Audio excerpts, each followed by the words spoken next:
It all started with a power outage. Not a dramatic one, mind you. No lightning strikes, no citywide blackout, no desperate scrambling for candles. Just a tiny, inconvenient flicker that made my laptop shut off in the middle of an email and reset the Wi-Fi router for the 100th time that week. The kind of thing you groan about, maybe shake your fist at the universe, and then go about your day. Except, this time, something was different. The moment the power flickered, I heard a thud from upstairs, followed by an unmistakable flurry of movement. Not the casual, oops, I dropped something kind of movement. No, this was the panicked, I just committed a crime, and I need to hide the evidence kind of movement. Naturally, being the calm, rational person that I am, I did what any man would do. I sat there, sipping my now-room temperature coffee, debating whether I cared enough to investigate. Maybe Stephanie had just knocked over a stack of laundry or was in the middle of some elaborate acrobatics while trying to reach the top shelf. Either way, not my problem. But then, something else happened. The unmistakable sound of a door creaking open. Our closet door. I knew that sound because, thanks to the wonders of early 2000s home design, that door had a very specific groan, like an old man being forced to stand up after sitting for too long. The kind of sound you hear once and never mistake for anything else. Now, let me clarify something. There was absolutely no reason for Stephanie to be in our closet right now. She had already left for work. At least, that's what she had told me 30 minutes ago when she kissed me on the cheek, grabbed her oversized bag that I'm 90% sure could fit a small human inside, and walked out the front door with the air of a woman who had very important places to be. But here we were. I got up, still holding my coffee like it was a weapon, and made my way upstairs, not bothering to tiptoe. If someone was up there, they already knew I was home. And if Stephanie had suddenly developed a habit of sneaking back into the house like a cartoon villain, well, that was a whole new level of weird I hadn't signed up for. As I reached the top of the stairs, I was met with silence. The kind of silence that felt just a little too intentional. Like the air itself was holding its breath, waiting to see what would happen next. And then, a sneeze. A deep, unmistakably male sneeze. Now, I don't consider myself a detective, but I was fairly confident that Stephanie had not, in the last half hour, developed a second, much deeper voice. Which left me with one very obvious conclusion. Someone was in my house. In my closet. Sneezing. At this point, I had a choice. I could either march in there and demand an explanation, or I could pretend I hadn't heard anything, go back downstairs, and hope that whatever was happening would resolve itself before I had to deal with it. I chose option C, standing there like a fool, trying to process the fact that my closet had suddenly become a hiding spot in a game I didn't even know I was playing. And then, as if the universe had decided I wasn't already confused enough, my phone buzzed in my pocket. I pulled it out, glancing at the screen. Stephanie. Stephanie, hey babe. Just got to the office. What's up?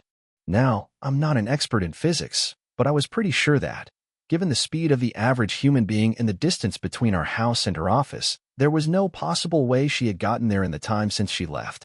Unless, of course, she had somehow mastered teleportation, in which case, I had much bigger concerns. I stared at the message, then glanced back toward the closet, where the mystery intruder remained stubbornly silent. A few long seconds passed. And then, just as I was about to respond, another sneeze. Louder this time. I sighed, setting my coffee cup down on the dresser, and crossed the room to the closet door. Whatever ridiculous explanation was waiting for me in there, I was ready for it. Or so I thought. Because when I yanked open the door, what I found was not some masked burglar or an overly ambitious vacuum salesman who had somehow gotten very lost. No, what I found was a man. A man wearing nothing but his socks, crouched between my neatly pressed shirts like he was auditioning for the world's most questionable game of hide-and-seek. I blinked at him. He blinked at me. And then, after a long, awkward pause, he did the one thing I was not expecting. He waved. A casual, almost apologetic little wave, as if this was a perfectly normal situation and not, in fact, one of the strangest moments of my entire life. He said. Hey. I stared at him, my brain short-circuiting. Hey, that was the best he could come up with? Yeah, he said, nodding as if we were two old friends running into each other at the grocery store. So, this is awkward. I opened my mouth, then closed it again, because what exactly was I supposed to say to that? Yes, sir, you were correct. This is, in fact, quite awkward. Instead, I turned and walked straight back out of the bedroom, grabbed my coffee, and took a long sip. Stephanie had some explaining to do. I stood in the hallway, still holding my coffee, debating whether I had actually woken up this morning or if this was some elaborate fever dream brought on by drinking expired milk. Because, really, what were the chances that I would start my day expecting to send a few work emails and instead find a grown man crouching in my closet, wearing nothing but socks? Not great, I'd say. From the bedroom, I heard a shuffle, then a throat being cleared. He was still in there, which meant that at some point, I was going to have to deal with this situation. The problem was, I had no idea what kind of situation this was yet. There were, of course, a few possibilities. This man was a hallucination. Stephanie had recently taken up an intense interest in charity work, and this was part of a very poorly organized Shelter a Stranger program. My wife was hiding a half-wear man in our closet for reasons I probably wouldn't find heartwarming. After a few seconds, I ruled out option 1, because I was still operating in full consciousness and didn't recall taking any experimental medication in the past 24 hours. Option 2 was unlikely, unless Stephanie had suddenly developed an overwhelming need to help underdressed men find shelter between my business casual attire. Which left me with option 3. Well, that was something. Hey, came the voice from the closet again. So, are we doing this? I took another sip of coffee and turned back toward the bedroom, pausing in the doorway. That depends. What exactly do you think we're doing here? He hesitated. Talking? Is that what you'd call this? I nodded toward his current location. Because from where I'm standing, it looks more like you're attempting to set a world record for most time spent hiding in another man's closet. Yeah. He rubbed the back of his neck. Look, I can explain. Oh, good, I said, because I was worried this was going to be one of those situations where you just crouch in silence until I leave and we pretend this never happened. He exhaled and finally stepped out of the closet, still somehow trying to act like this was a normal occurrence in his daily life. Okay, so, this is awkward. Only for you, I assured him. I'm actually having a great time. His eyes darted around, as if he were trying to locate an emergency exit that didn't exist. So, Stephanie's not here. She was, I said, glancing at my watch. But, according to her, she's at work now. Which, I'm starting to think might not be entirely accurate. He cleared his throat again. Yeah, look, I don't want to cause any problems. Oh, don't worry, I cut in. You being halfway in my closet hasn't caused a single issue for me. He sighed. Okay, I get it. You're mad. Mad? I said, raising my eyebrows. Why would I be mad? This is the most interesting thing that's happened to me all week. Maybe all year. Do you know how boring tax season is? And here you are, making my morning infinitely more entertaining. He stared at me for a long moment, probably trying to decide if I was about to snap or if this was just my natural personality. Okay. I'll just go, then. Oh, sure, I said. You can leave. But I do have one little question before you go. He swallowed. Yeah. I gestured vaguely in his direction. Who are you? He blinked. What? I feel like I should at least get a name, I said.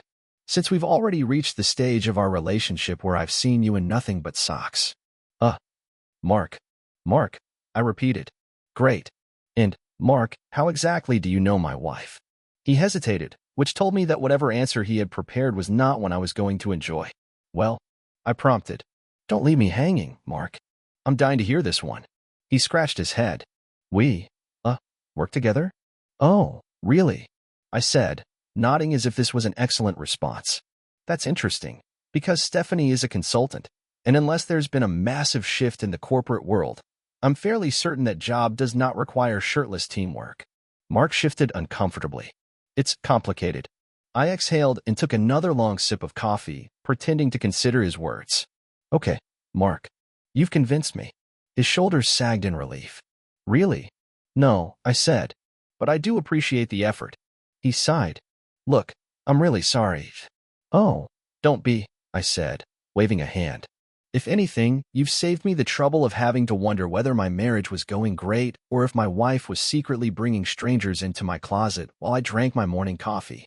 Mark had the good sense to look guilty, but it didn't really do much for me at this point. I ran a hand over my face. All right, Mark.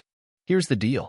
You're going to put on your clothes, wherever they are, and you're going to leave my house before I start asking even more questions you probably don't want to answer. Right? He nodded. That seems fair. And then, I continued, I'm going to sit here and figure out what exactly I'm supposed to do with this new information. Mark grabbed a pair of pants from somewhere. I decided not to ask and started making his way toward the door. Hey, Ronald. I glanced up. Yeah, Mark. He hesitated. I know this doesn't mean much coming from me, but I didn't know she was married. I swear. I tilted my head. That's an interesting detail. She, never mentioned it. Fascinating, I said, nodding. Tell me, Mark, when you were making yourself at home in my closet, did you happen to notice the framed wedding photos on the walls? His mouth opened, then closed. That's what I thought, I said. Now, if you'll excuse me, I have a very important appointment with the couch, where I will be contemplating my life choices. Mark wisely took this as his cue to leave, and a few moments later, the front door closed behind him. I sat down on the couch, staring at the wall. Well, that had been an interesting morning. And now, it was time to have a very interesting conversation with my wife. Stephanie walked through the front door at exactly 6:12 p.m., holding a tote bag that had some nonsense motivational quote printed on it, looking as if she had just returned from a long, exhausting day of being a completely normal, not at all suspicious wife. I was already sitting in the living room, waiting, arms crossed, perfectly calm in the way a man becomes after spending several hours processing the fact that his wife had been harboring a half-wear man in their closet. Hey, babe, she said, kicking off her shoes. How was your day? I nodded. Oh, eventful. She didn't even blink. That's nice. Nice. It was a bold choice of words for a woman who had no idea that I had spent my morning playing detective. I decided to let her keep digging her own grave. How was work? I asked. She let out an exaggerated sigh. Ugh. Long. You wouldn't believe the amount of meetings I had today. I swear, some people just like to hear themselves talk. I can imagine, I said. Meetings can really drag. Probably felt like you were stuck in a tiny, confined space for hours. She snorted. Exactly. I leaned forward. Like, I don't know, a closet? Stephanie froze for exactly half a second before recovering. What? A closet, I repeated. Small room, usually used for storing things. Sometimes used for other purposes. Like, say, housing surprise guests. She stared at me. Are you feeling okay? Oh, I'm feeling great, I said. Never better. In fact, I'd say today was one of the most educational days I've had in years. Stephanie gave me the smile she used when she thought I was being difficult for no reason. Ronald, I have no idea what you're talking about. Well, I said, stretching out my legs, that's interesting, because I could have sworn you left for work this morning. I did. Right. See, that's funny, because the power went out for a second after you left, and then I heard something from upstairs. Kind of like, oh, I don't know, a person trying not to get caught in a house they weren't supposed to be in. Stephanie's fingers curled around the strap of her bag. I really don't. I went upstairs, I continued, and you'll never believe what I found. She swallowed. Ronald. A man, I said, nodding. A grown man. In our closet. Wearing only socks. Which is an interesting choice, don't you think? I mean, if you're going to take your clothes off in someone else's home, why keep the socks? Stephanie's face did this thing where she couldn't decide if she wanted to play moron or get defensive, so she just settled on looking vaguely confused. I have no idea what you're talking about. You don't? No, she insisted. So if I told you that a man named Mark was in our closet this morning, that would be news to you? Her eye twitched. Mark. Oh, I said, brightening. You do know him? I know, I don't. That's weird, I said, because he sure seemed to know this house pretty well. Made himself comfortable and everything. Stephanie blinked rapidly, probably trying to buy time while her brain scrambled for an excuse. That's Ronald. I have no idea what's going on, but... Oh, come on, I said, exasperated. At least try to make this interesting. Give me something better then. I don't know what's going on. That's just lazy. She exhaled. Okay, fine. Maybe Mark was here, but it's not what you think. Really? Because what I think is that my wife has been sneaking a man into our house and storing him in our closet like a badly thought-out home renovation project. Stephanie groaned, rubbing her temples. Can we not do this right now? Oh, I think we absolutely can do this right now, I said, because I've spent the entire day thinking about it, and I have to say, I'm very curious to hear your version of events. She sat down across from me, suddenly looking exhausted, which was funny, considering I was the one dealing with the surprise house guest. Okay, she said, taking a deep breath. You're overreacting. I tilted my head. That's an interesting take. He's just a friend. A friend, I repeated. Yes. A friend who was in our closet. Yes. In nothing but socks. Yes. I raised an eyebrow. Stephanie, if you're going to lie to my face, at least make an effort. She huffed. Fine. He's someone I know from work. Oh, well, that clears everything up, I said, clapping my hands together. Because work is absolutely the kind of place where you meet people and think, you know where would be a great place for this guy? My closet. Stephanie's jaw clenched. You're making this into something it's not. Oh, really? Because I have to say, from my perspective, it looks an awful lot like my wife has been bringing a man into our house while I'm home, which is a pretty bold move, if you ask me. She shook her head. It's not like that. Then what is it like? She hesitated. He needed a place to stay. I stared at her. A place to stay. Yes. So naturally, you thought. Ah, the closet. Perfect. Stephanie crossed her arms. I was just trying to help a friend. I let out a slow breath. Stephanie, I'm going to ask you one very simple question, and I want you to think very carefully about your answer before you say something ridiculous. She rolled her eyes. Fine. Are you cheating on me? She scoffed. Of course not. I nodded. All right. Good to know. She sat back, crossing her legs. See? This is just a misunderstanding. Sure, I said. Just a misunderstanding. Nothing weird about it at all. Stephanie relaxed slightly, clearly thinking she had gotten away with this, which was hilarious. Because, unfortunately for her, I wasn't a fool. Stephanie sat there, arms crossed, looking like she had just won a debate competition. It was impressive, really. Not many people could act so confident while defending the idea that a fully grown man had simply wandered into our closet halfway, and it was all just a misunderstanding. If denial was a sport, my wife would be in the championship round. I leaned back, pretending to consider her words.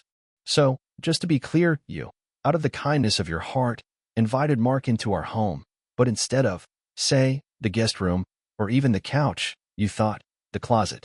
That's the best spot for him. She exhaled through her nose. You're twisting my words. Oh, my apologies, I said. Let's set the record straight then. Where, exactly, did Mark lose his pants? Stephanie's eye twitched. I don't know. Well, that's unfortunate, I said. Because I'd imagine it would be a pretty memorable moment. A guy doesn't just misplace his pants and think, oh well, guess I'll just crouch in a closet and hope for the best. She clenched her jaw, clearly debating whether she should double down or change her approach. She went with doubling down. This is ridiculous. You're acting paranoid. Paranoid. I nodded. That's fair. Finding a halfway man in my home did make me feel a little bit suspicious. Probably just a weird personality quirk of mine. She let out a sharp breath. Ronald, I already told you. It's not what it looks like. Right, I said. See, the problem is, I'm struggling with what it actually is supposed to look like. Because unless Mark was here for an emergency sock-fitting appointment, I'm not seeing a lot of reasonable explanations. Stephanie stood up abruptly, grabbing her bag. I don't have to sit here and take this. Oh, please, I said, waving a hand. Sit. Stand. Do a cartwheel if it helps. But since we're here, let's just get it all out on the table. There's nothing to get out on the table, she snapped. I rubbed my chin. I mean, technically, there was. But then Mark decided to hide in the closet, so... Stephanie groaned. I am not having this conversation. Okay, I said. So, just to be clear, your defense is, I don't know what happened, but I'm also not explaining it. And by the way, you're paranoid. She grabbed her phone, tapping furiously at the screen. Probably texting one of her friends about how I was being so dramatic. I checked my watch. Hey, should I call Mark back? Maybe he can explain it better. Her head snapped up. You don't have his number. Who said I needed his number? I grinned. It's funny what you can find out when a man panics and forgets to clear his search history. Stephanie's face went pale. Oh, now, that was interesting. I hadn't actually checked Mark's search history. That had just been a guess. But the look on her face told me everything I needed to know. There was definitely something to find.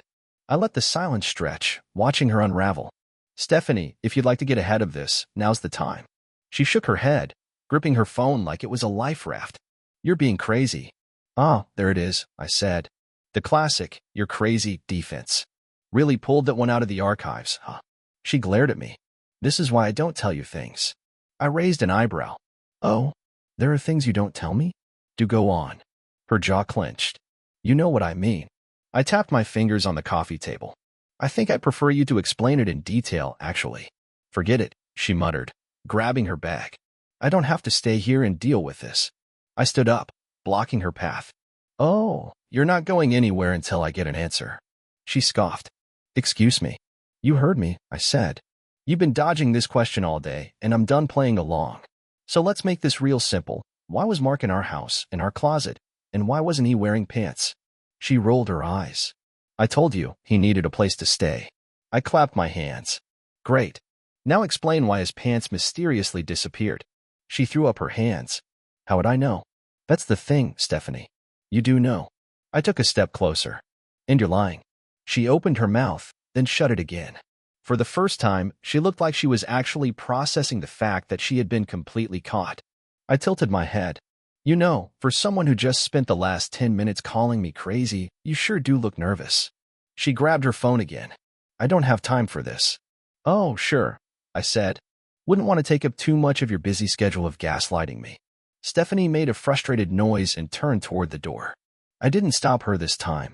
She grabbed the doorknob, hesitated, then turned back around. You're really making a big deal out of nothing. Oh, don't worry, I said. The deal is about to get a whole lot bigger. And with that, she stormed out. I sat back down, letting out a slow breath.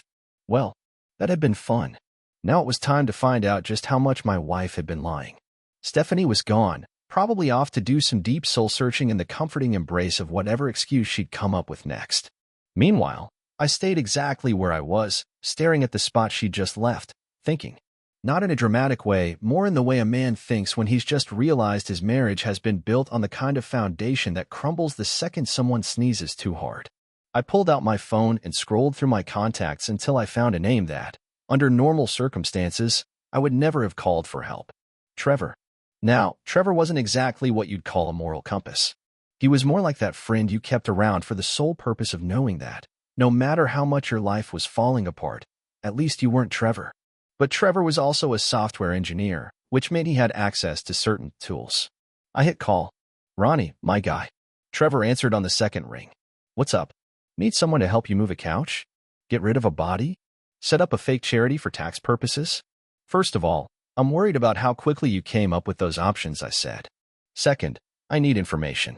Trevor let out a low whistle. Oh, this sounds fun. Am I getting paid, or is this a for old time's sake kind of deal? Old time sake, I said, and also because you owe me for that time I bailed you out of. All right, Trevor interrupted. What are we looking for? Mark, I said, works with Stephanie. I need to know everything. Phone records, social media, addresses, whatever you can find. Trevor made a thoughtful noise. Infidelity case? I exhaled. Just find what you can. You got it, buddy, Trevor said. Give me an hour. I hung up and leaned back, feeling strangely calm. Maybe it was the fact that I had finally stopped giving Stephanie the benefit of the doubt. Maybe it was because I knew, deep down, that whatever Trevor found was going to confirm what I already suspected. Either way, an hour later, Trevor delivered. All right, Ronnie, he said when I picked up his call. Got some interesting stuff for you. Your boy Mark? Not just a coworker. They've been hanging out outside the office for months. A lot of weird, off-the-clock activity. Late-night meetups, weekend trips. Also, fun fact, Stephanie's been making some big withdrawals from your joint account. I frowned. Big withdrawals? Yep. Thousands at a time. No receipts for what it's being spent on. I was silent for a moment. Anything else? Trevor hesitated. Look, man, you sure you want to know everything? Yes. All right, Trevor said. Then you should know that she's been looking at apartments. Leases. Rental agreements. Stuff a person looks at when they're planning a big move.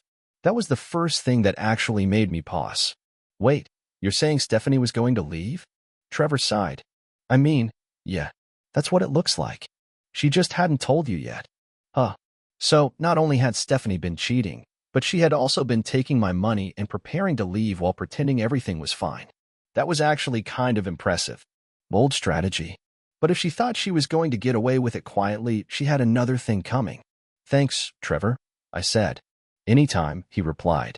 Hey, you want me to ruin her credit score while I'm at it? No, Trevor. Fine. But just know the offer is always on the table. I hung up, exhaled slowly, then stood up.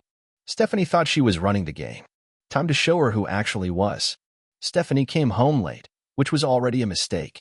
You don't leave your husband alone all day after he catches a half-wear man in your closet. You come home early. You overcompensate. You do whatever it takes to control the situation before it spirals. Stephanie? She did the exact opposite. She walked in like nothing had happened, tossed her bag on the counter, and stretched like she had just wrapped up an exhausting day of betraying her husband. You ate? She asked casually, as if we were just a regular couple having a regular night. I smiled. I did. You. She hesitated for half a second. Yeah, got something while I was out. I nodded. Good. Gotta keep your energy up. If she caught the undertone, she ignored it. I stood up, stretching like I didn't have a care in the world. So, I said, I've been thinking. Stephanie sighed, already annoyed. Ronald. No, I said, holding up a hand. Don't worry. I'm done with all the silly paranoia. I've actually come to a decision. She crossed her arms, looking suspicious. About what? Our marriage, I said simply. Stephanie stiffened. What do you mean?